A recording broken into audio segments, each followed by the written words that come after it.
자, 우리 다음 이제 요약 강의를 좀 해보고 그 다음에 또 문제 풀어볼 건데요.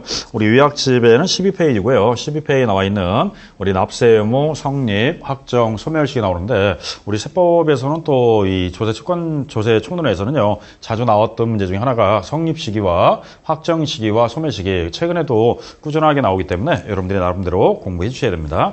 자, 이거는 다른 거 없어요. 이거는 좀 암기를 해야지만 문제를 바로바로 풀 수 있기 때문에 좀 암기를 요하는 내용입니다. 첫 번째는 우리 납세 의무 성립 시기라고 해서 언제 조세 채권이 성립되느냐, 이 성립된 거를 구체적으로 세액을 누가 확정할 거냐, 확정이라는 게 있고요. 확정된 세금을 납부함으로써 소멸되는 단계가 옵니다. 그래서 성립, 확정, 소멸 크게 세 가지 구분할 수 있는데 어느 때는 우리 성립 시기만 문제 나올 때도 있고 확정 시기를 물어본 문제도 있고요. 소멸 시기만 묻는 문제도 있고요. 또는 성립과 확정을 섞어서 나오기도 하고 작년 26회 마냥 확정과 소멸을 또 섞어서 혼용해서 이렇게 나오기도 합니다. 그렇기 때문에 이 납세 의무 성립, 확정, 소멸은요 여러분들이 조금 체계적으로 좀 암기를 해주셔야 돼요. 그렇기 때문에 어떻게 보면 조세 총론 중에 가장 중요하다고 할 수 있는 단원이 이겁니다. 자, 우리 납세 의무 성립은 언제 성립되느냐? 자, 이 납세 의무 성립 시기는요 과세 요건이 충족될 때 성립됩니다. 그럼 우리 과세 요건 그러면 4대 요건이 있죠? 4가지 요건. 첫째, 세법에는 세금을 누가 내느냐? 납세 의무자가 정해져야 되고요. 그 다음에 세금을 과세할 때 어디다 과세할 거냐? 소득에다 과세할 거냐? 아니면 그 사람이 재산을 갖고 과세할 거냐? 행위에 대해서 부과할 거냐? 이런 대상이 있어야 되고요. 과세 표준이 있어야 되고 또 하나는 세율이 있어야 되는데 이런 것들이 우리가 과세 요건이 충족됐을 때 납세 의무 성립 시기다 나와 있습니다. 그래서 이 4가지 요건 중 납세 의무자, 과세 대상, 과세 표준, 세율 이 4가지를 반드시 법률에 충족이 되어야지만 납세 의무가 성립된다. 그래서 과세 요건이 충족될 때 납세 의무가 성립된다. 이렇게 나와 있습니다. 자, 우리 과세 요건 하면 크게 이렇게 나눌 수 있죠. 첫 번째는 우리 과세 기간 그러면 기간세가 있는데 요건 중에는 기간을 정해놓고 과세는 세금이 있어요. 일명 기간세라고 합니다. 그 다음에 이제 사실관계를 부과세는 사실관계 또는 어떠한 과세 기준일 1년 365일 중에 어떤 한 날짜를 정해놓고 그 날짜가 도래하면 납세 의무가 성립되는 것도 있고요. 또는 부가세라고 해서 본세의 납세 의무가 성립되면 함께 성립된다. 이렇게 나와 있습니다. 그래서 크게 나누면 기간을 정해놓은 기간세, 사실관계, 과세기준일, 부가세 이렇게 나와 있고요. 우리 기간세 그러면 어떤 시점부터 어떤 시점이 끝날 때, 요 끝날 때가 납세 의무가 성립되기 때문에 시작점이 아니라 끝나는 때다. 이렇게 나옵니다. 대표적으로 우리 개인 내는 세금 무슨 세 있죠?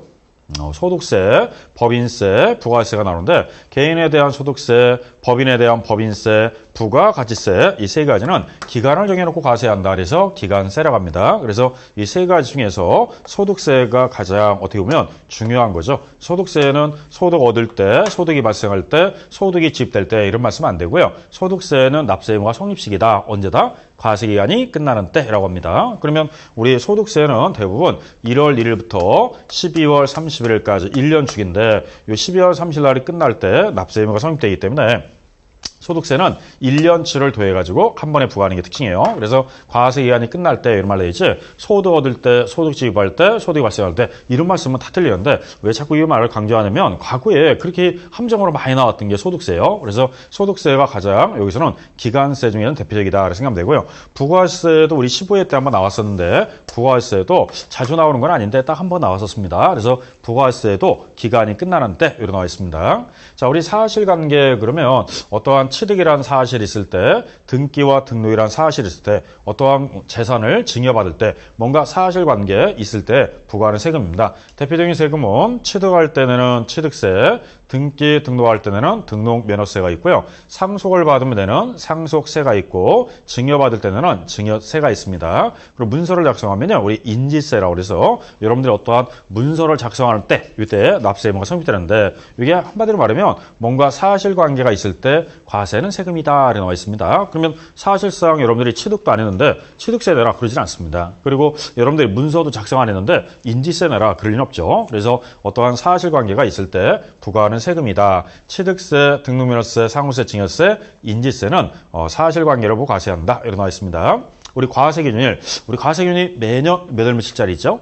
6월 1일 날 있습니다. 매년 6월 1일 날 되면 납세 의무가 성립되는 게 있죠. 대표로 재산세, 종합부동산세, 지역자원시설세 다 몇 월 며칠 날 납세 의무가 성립된다? 6월 1일입니다. 다만 주민세는 날짜가 2개 있죠. 우리 재산분 주민세, 재산분이라는 말씀은요. 7월 1일 날이라고 해야 되고 균등분 주민세, 균등분 그러면 8월 1일 날 납세 의무가 성립되기 때문에 재산분은 7월 1일, 균등분은 8월 1일이다. 이렇게 나와 있습니다. 그래서 과세 기준일이 매년 6월 1일 나와 있고요. 전에 우리 시험에 나왔을 때 주민세 중 재산분은 재산세 납세 의무 성립이랑 똑같다. 말이 틀립니다. 과세 기준일이 다르기 때문에 부동산과 관련되어 있는 거는 다 6월 1일인데 재산분 주민세는 7월 1일 날이기 때문에 6월 1일하고 관계없다. 이렇게 나와 있고요. 자, 본세 더 붙이는 게 부가세인데 본세의 납세 의무가 성립되면 따라서 부가세가 성립됩니다. 대표적으로 우리가 나오는 농어촌 특별세, 지방교육세 이 두 가지는 독자적인 제도가 아니라 항상 본래의 세금에 더 붙인 세금이기 때문에 본세의 납세 의무가 성립할 때 성립됩니다. 그러면 취득세 붙는 농어촌 특별세는 취득할 때고요. 그 다음에 종부세에 붙는 농어촌 특별세는 과세 기준일, 이게 성립될 때 같이 성립된다 이 뜻이에요. 그리고 지방교육세가 취득세에 붙을 때는요, 취득할 때고 등록면허세에 붙을 때는 등록하는 때고, 그 다음에 재산세에 부과된 지방교육세는 과세 기준일 매년 6월 1일이다 이렇게 나오기 때문에 부가세는요 독자적으로 생길 수 없고 본세, 본래의 세금이 납세 의무가 성립되면 함께 성립되는 게 특징이다라고 생각하면 돼요. 그래서 본세의 납세 의무가 성립하는 때 이렇게 나와 있습니다. 지금 납세 의무 성립 시기가요 이렇게 나와 있는데 사실 우리 책에 보면 요약집에는 좀 더 많아요. 그래서 12페이지부터 13페이지까지 나와 있는데 그거 다 여러분들이 스스로 다 암기하기 너무 힘드니까요. 최소한 이 정도만 크게 테마식으로 구분하면서 좀 암기해 주시면 크게 문제 푸는데 어렵지는 않을 겁니다. 기간세, 사실관계, 과세기준일, 부가세 이렇게 나눈 다음에 좀 더 세부적인 거는 이따 문제를 풀어가면서 다시 한번 또 정리할 겁니다. 자, 그래서 납세 의무 성립 시기다 이렇게 나와 있고요.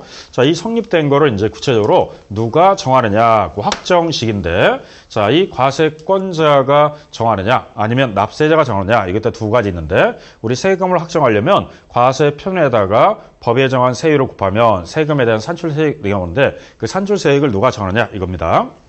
자, 결정을 해야 되는데 이 결정은 바르게 정한다 뜻이에요. 자, 결정할 때 두 가지 있죠. 우리 납세자 스스로 결정할 때가 있고 과세관청, 즉 정부가 결정할 때가 있는데 납세자가 스스로 결정할 때는요. 우리 신고라고 하고요. 정부가 결정해서 고지할 때를 고지주의다. 또는 보통징수다 이런 말 씁니다. 자, 그러면 대표로 납세자가 스스로 신고할 때 확정이 되는 게 신고주의라고 그래요. 그러면 신고 납부가 있고 정부가 결정할 때 확정된 거는요. 국가에서 결정하는 국세는 정부 부가세란 말 쓰고 지자체에서 결정할 때는 보통징수다 이렇게 표현하는데 두 가지 뜻은 다 정부가 결정해서 고지한다 이 뜻이에요. 자, 그러면 납세자는 스스로 신고하고 납부를 해야 되는데 신고 납부를 이행하지 않았다. 그러면 세법에서는 처벌하는 게 뭐다?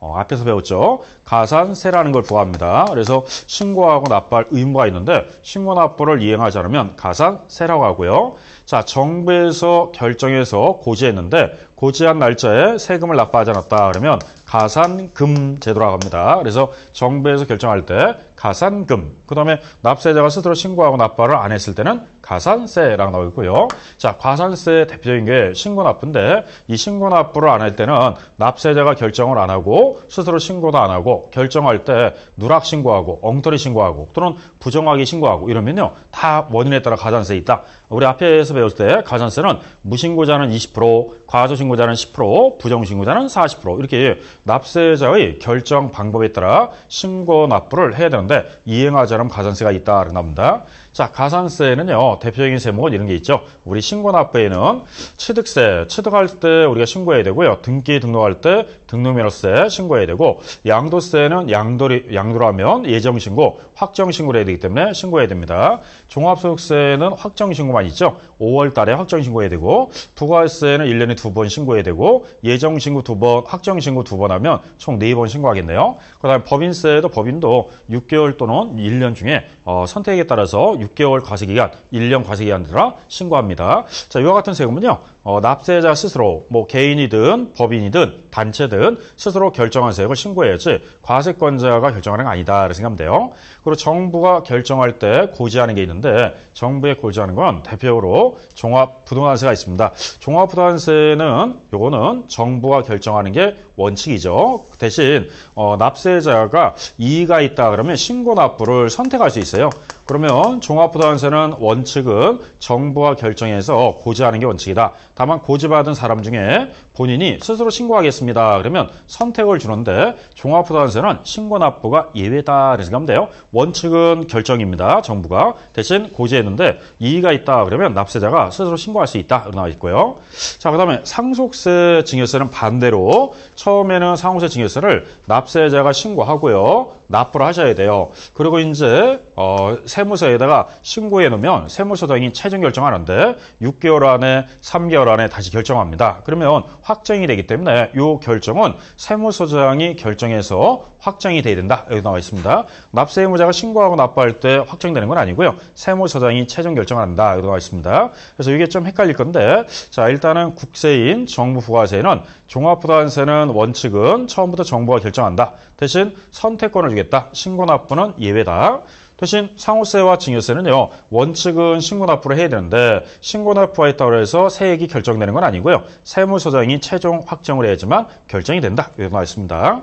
그리고 지방자치단체는 이제 보통 징수하는데 대표적인 게 뭐 재산세다, 자동차세 이거 같은 경우는 결정한 세액을 세금 납부하십시오. 집으로 고지해 주죠. 그러면 7월달, 9월달, 6월달, 12월달 되면 재산세, 자동차세가 집으로 고지되기 때문에 그 고지받은 대로 납부하면 된다. 이렇게 생각하면 돼요. 자, 그래서 이 확정을 누가 하느냐? 의외로 이것도 잘 나옵니다. 특히 뭘 물어보냐면 이 세목들을 잘 물어봐요. 그래서 최근에 뭐 25회 때도 이 문제를 나왔지만 어쨌든 요거 여러분들이 잘 정리해서 답을 해주셔야 돼요. 그러면 이제 납세자가 결정할 때 확정되는 거 신고주의입니다. 그 다음에 과세권자인 정부가 결정해서 고지하는 거를 고지주의다 이렇게 표현하고 있어요. 자, 그러면 이제 성립된 거를 구체적으로 세액으로 확정했습니다. 확정을 했으면 이제 소멸시켜야 되는데 소멸시킬 때는요. 실현된 상태에서 소멸될 수도 있고 미실현된 상태에서 소멸될 수 있기 때문에 실현된 상태냐 미실현 상태냐 두 가지 나눌 수 있습니다. 첫째, 실현된 상태에서 소멸되는 것 중에 하나 납부예요. 그러면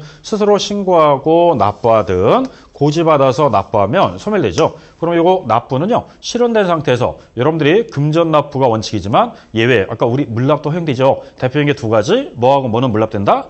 상속세와 재산세는 물납이 됩니다. 이렇게 물납할 수도 있고 납부에는요. 본래의 납세 의무자가 납부할 수도 있고 연대 납세 의무자, 제2차 납세 의무자, 납세 보증인 또는 뭐 거기 나와 있는 여러 사람들이 대신 납부할 수도 있기 때문에 꼭 본래의 납세 의무자만 납부하는 건 아니다. 이렇게 나와 있습니다. 자, 두 번째는요, 충당이라고 해서 상계처리다 나오는데, 어떠한 세금을 납부하기 위해서, 본인이 못 낸 어떠한 거를 충당시킬 수 있어요. 그래서 충당한다 이런 말 쓰는데, 대표적인 게 요겁니다. 우리 세금에 대해서 돌려받을 거를 환급이라고 그래요, 환급. 그 다음에 납부할 게 있는데, 내가 돌려받을 돈하고, 이번에 납부할 거하고, 상계처리해서 납부할 건 안 내고, 환급받을 거에서 뺀다 이 뜻이에요. 그럼 예를 들어, 내가 100원을 돌려받아야 되는데, 70원을 납부해야 돼요. 그러면 100원 중에서 70원을 빼고 30원만 납세 의무자한테 돌려주면 되기 때문에 이 70원은 돌려줄 돈에서 환급해 줄 때 70원을 빼고 준다. 그러면 나머지 30원만 돌려주기 때문에 이 30원을 돌려받기 위해서는 이 70원을 납부한 거로 본다 이 뜻이에요. 그러면 이제 환급받을 거에서 납부한다. 이렇게 나옵니다. 납부할 거와 환급받을 거를 상계처리한다. 이런 말씀입니다. 자, 그 다음에는 또 어떠한 세금을 체납하면요. 국가나 지자체가 공매해서 처분해가지고 돈을 충당한다. 그래서 환급받을 거하고 납부할 거를 상계처리하든지 또는 공매대금으로 세금을 충당시킨다. 이렇게 나와 있습니다. 그래서 충당한다, 상계처리한다. 이때도 납세 의무가 소멸된다. 이렇게 생각하면 돼요. 자, 그 다음에 이제 미실현 상태에서 소멸되는 게 있는데, 첫째, 부과의 취소를 하고 있습니다. 자, 부과의 취소는요, 우리가 부과된 거를 잘못 부과하면 취소시킬 수 있어요. 또는 납세 의무가 처음에는 성립됐어요. 성립도 됐고, 확정도 됐는데, 그게 사후에 어떠한 법률상 무효가 되고 하자가 있어서, 처음부터 그 거래가 무효 처리가 되는 경우가 있어요. 그러면 세금을 성립하고 확정해서 고지했는데, 그 다음에 그 이후에 그 무효가 돼가지고 취소가 되면요, 결국은 부과권을 취소할 수밖에 없죠. 이 부과할 수 있는 권한을 취소할 수밖에 없습니다. 그래서 부과의 취소 이렇게 표현하고요. 자, 네 번째는요, 제척기간의 만료라고 나옵니다. 제척기간의 만료는요, 부과권에 대한 만료라고 생각하면 돼요. 자, 그러면 부과권이 뭐냐면 여러분들이 성실하게 신고해야 되는데 신고하지 않았다. 그러면 일정 시간이 지나면 그 신고에 대해서 나중에 없어집니다. 그래서 신고 여부에 대한 부과권이라고 생각하면 돼요. 그러면 납세자가 어떠한 신고에 따라서 제척기간이 만료가 되는데, 첫 번째 우리 사기, 포탈, 부정행위자 이러면은 제척기간이 몇 년이 될까요? 10년입니다. 사기, 부정행위자 이런 사람들은 10년간 과세권자가 찾아서 부과할 수 있기 때문에 10년이 넘어야지만 그거를 발견해도 부과할 수 없어요. 이 제척기간이 만료는 10년입니다. 그러면 얼마든지 사기, 포탈, 환급한 사람은요, 부정행위자는요, 나중에 과세권자가 10년 안에 발견해서 세금 내라 고지할 수 있습니다. 자, 그 다음에 무신고, 신고 안 한 사람은요, 신고서 미제출하면 7년 동안 부과할 수 있습니다. 그러면 신고해야 할 자가 취득세 신고 안 했다, 그 다음에 나중에 양도세 신고 안 했다, 등록물에서 신고 안 했다, 이렇게 신고해야 될 세금을 신고하지 않았다, 그러면 7년간 부과할 수 있기 때문에 신고서 미제출자, 그럼 7년입니다. 자, 그 다음에 고지를 했는데 잘못 고지했어요. 그런데 나중에 그것이 발견됐다. 그러면 그 밖의 경우에 들어가기 때문에 5년 안에 또 부과할 수 있어요. 그러면 예를 들어서 정부에서 종합부동산세를 결정해서 고지했는데 나중에 봤더니 틀리게 고지했어요. 그러면 누락되고 탄로가 있는 거 다시 5년 안에 고지할 수도 있고요. 재산세도 마찬가지로 잘못 고지하면 다음에 5년 안에 수시로 부과해서 징수할 수 있기 때문에 5년 동안은 다시 부과 징수할 수 있다 나옵니다. 그러면 이제 여기 나와 있는 신고 여부에 따라서 제척기간이 만료가 있는데, 신고 원인에 따라 앞으로 무신고, 사기, 포탈, 부정행위자 이러면 몇 년간? 10년입니다. 자, 그 다음에 신고서 미제출한 자는 7년이 되고요. 그 밖의 경우는 몇 년이다? 5년 이렇게 나와 있습니다. 그 원인에 따라서 약간 제척기간의 만료가 차이가 있다 이렇게 생각하면 되고요. 자, 그 다음에 이번에는 다섯 번째는 소멸시효라고 합니다.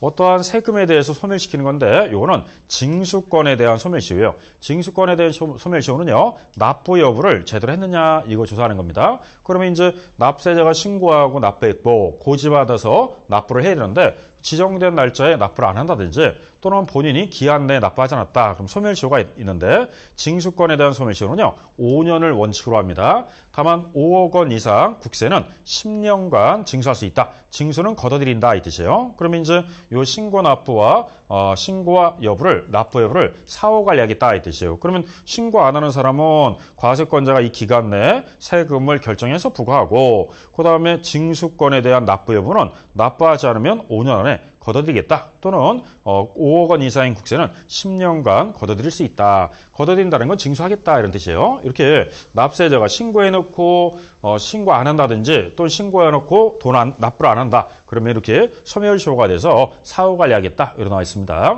자, 그 다음에는 이제 우리 성립이 됐고요. 확정이 되고 소멸시효도 있고요. 자, 제척기간이 만료가 있고 소멸시효가 있는데, 제척기간의 만료는 이 기간이 지나면 부과할 수 없다. 이 부과권에 대한 제척기간이고요. 소멸시효는 걷어들인다. 징수권에 대한 소멸시효인데, 소멸시효에는요, 두 가지가 더 있습니다. 소멸시효에는 시효의 중단과 시효의 정지가 있는데, 그중에 시효의 중단은요, 납세 구제한다, 뭔가 독촉한다, 납부 최고한다, 교부 청구한다, 압류한다 이런 말을 쓰면요, 다 시효의 중단이라고 합니다. 또 하나 정지다. 그럼 이 기간만 정지다는데, 분납기간, 징수유예기간, 연부연납기간, 체납처분 유예기간, 어쨌든 무슨 기간자 나오는 게요, 다 정지기간이에요. 그럼 이 기간까지만 정지당하기 때문에 중단 사유가 있고요, 정지 기간이 있습니다. 이렇게 해서 우리 납세 의무 소멸 사유에는 중단과 정지가 있다 이렇게 나와 있습니다. 이게 우리 배운 내용 중 이런 내용이 가장 어떻게 보면 이 전체적으로 그림을 봤는데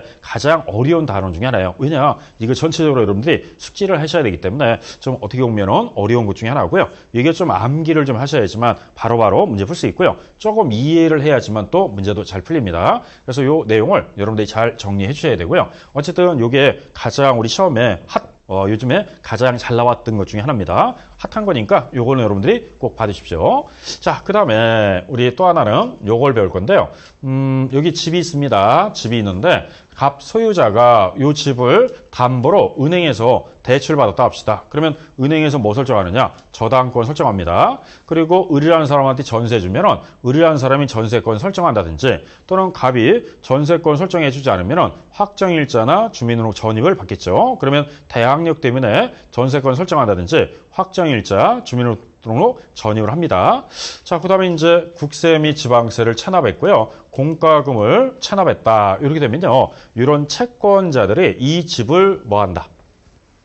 압류하겠죠. 압류해서 경매나 공매 처분합니다. 그러면 공매는 주로 기관, 국가나 지자체나 공공기관이 저 부동산에 압류 들어와서 공매 처분하다든지 사경매라고 해서 은행이라든지 을이라는 사람이 채권 확보를 위해서 사경매를 제출할 수 있습니다. 그러면 이제 공경매를 통해서 자금이 나오면 경매나 공매 자금 나오면 이거 가지고 채권자들이 먼저 가져가려고 권리 행사하려고 해요. 그러면 이때 권리 행사했을 때 이런 소유자 중에서 이런 채권자 중에서 누가 더 먼저 가져가느냐 그 우선순위가 있어요. 그 우선순위를 따지는 게 우리 지금 나오는 요 내용인데 그러면은 우리 교재에 보면은 이렇게 나와 있죠. 자, 교재는 좀 진도를 좀 나갔는데 자, 우리 교재에 성립시기라는 거 교재에 나와 있었고요. 확정시기가 있었고 그다음에 소멸시기 있었고요. 책에 있는 거 거기 정리해 놨으니까 나중에 여러분들이 문제 풀어가면서 정리해 보셔야 되고요. 그다음에 세목별 신고납기한 이따 한번 문제 풀어볼 거고요. 그다음에 납세 의무 확정 소멸 나와 있는데 소멸시기도 나와 있을 겁니다. 자, 소멸시기에는 뭐 시효의 중단과 정지라는 게 있고요. 자, 그리고 교재 18페이지까지 해서 징수권에 대한 소멸시효 좀 앞 시간에 배웠던 내용들입니다. 자, 그다음에 이제 4절은요. 19페이지 보면 조세와 일반 채권과의 관계 나와 있는데 그 일반 채권과 조세와의 어떤 관계냐 또는 담보 채권과 어떤 관계냐 그건데 이렇게 채권자들이 우선 변제받으려고 하니까 다툼이 있어요. 그래서 우리 수순위를 정했는데 자, 만약에 일반 채권자가 채권 행사하려고 먼저 들어왔고요. 담보 채권자가 일반 채권자가 먼저 들어왔고 조세 채권자가 그 다음에 들어왔습니다.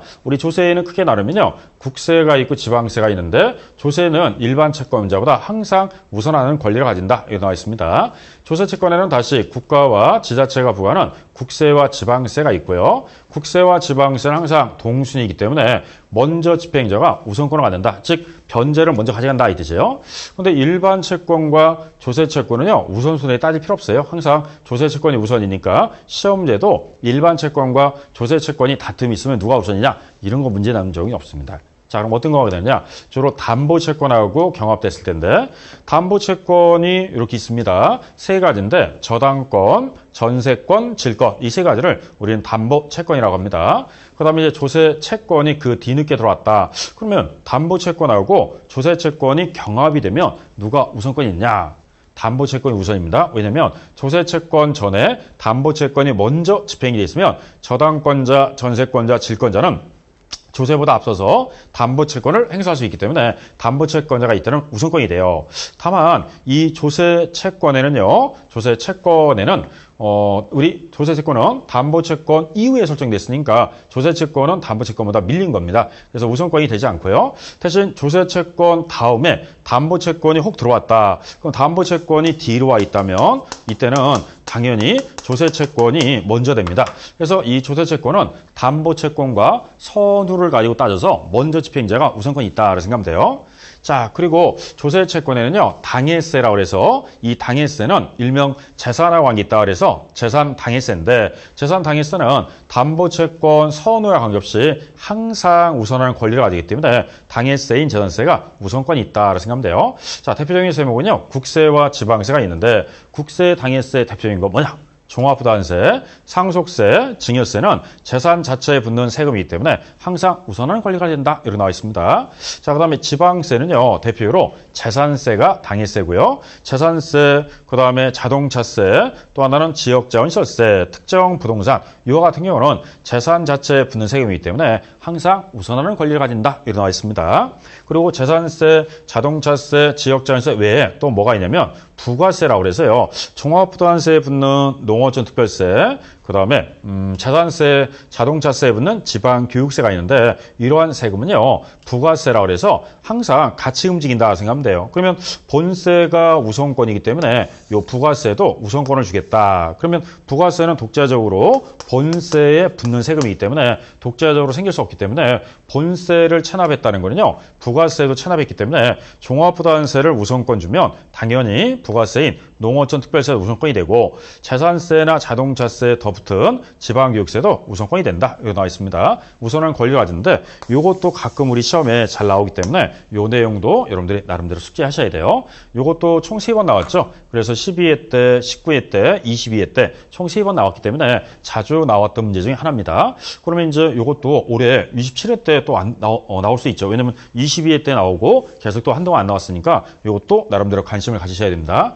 자, 그러면 이제 조세채권과 담보채권의 우선순위에 대한 것 이렇게 생각하시면 돼요. 자, 이렇게 해서 우리 정리를 해봤는데 자, 교재는 19페이지 조세와 일반 채권과 관계, 국세와 일반 채권과의 관계, 국세 우선권, 우선권의 예외, 지방세 일반 채권과의 관계, 우선 징수한다. 뭐 이렇게 나와 있는데요. 자, 그 중에서 우리 하나 참고로 보면 자, 19페이지입니다. 19페이지 보면 거기에 국세 우선권의 예외 거기에 보면 동그라미 1번에 보면 내용이 나와 있고, 동그라미 1번 전에, 미안합니다. 이 1번에 양갈로 1번, 국세 우선. 국세가 일반 채권보다 우선하다 이 뜻이에요. 자, 거기에 보면은 이렇게 나오네요. 국세, 가산금, 찬압, 처분비는 다른 공과금과 기타의 채권에 우선한다. 이때 징수순위는 찬압, 처분비 먼저, 그 다음에 국세, 가산금 순위이다. 여기 나와 있습니다. 이게 찬압, 처분비는 뭐냐면 여러분들이 경매나 공매로 인해서 찬압할 때 그 여러 가지 처분비, 그런 비용이 찬압, 처분비라고 합니다. 그런 비용들을 다 찬압에 따른 처분한다. 뭐 어떤 세금을 찬압하면요, 과세권자가 압류해서 그거를 갖다가 처분하기 전까지 들어가는 비용들, 이걸 찬압 처분비 이렇게 표현합니다. 그런 비용들이 있으면 우선권이 있고요. 그 다음에 세금이 먼저, 그 다음에 가산금 순이다 이렇게 나와 있습니다. 국세 우선권의 예외 나와 있는데 한번 읽어보시고요. 다음 페이지 지방세 일반 채권과의 관계 나와 있을 겁니다. 그것도 여러분들 한번 쭉 보시면 돼요. 자, 이렇게 해서 우리 조세채권과 일반 채권, 그리고 담보채권과 조세채권과의 관계, 어느 것이 우선권이냐, 요거 정리해봤습니다. 여기까지 정리해보고요. 그 다음에 이제 잠시 쉬었다가, 그 다음에 이제 또 예제 문제 갖고 또 정리하도록 하죠. 이번 주에는요, 4시간, 4번으로 나누겠습니다. 왜냐면 파트를 좀 나눠야 되기 때문에 우선은 오늘 문제, 지금 나오는 이론 배웠는데 다음 주에 가서 문제 풀려고 그러면 너무 틈이 벌어지죠. 그래서 일단 여기까지 해서 문제까지 다 풀고 마무리할 겁니다. 자, 그러면 이제 문제집 갖고 문제 잠시 쉬었다가 풀어보도록 하죠.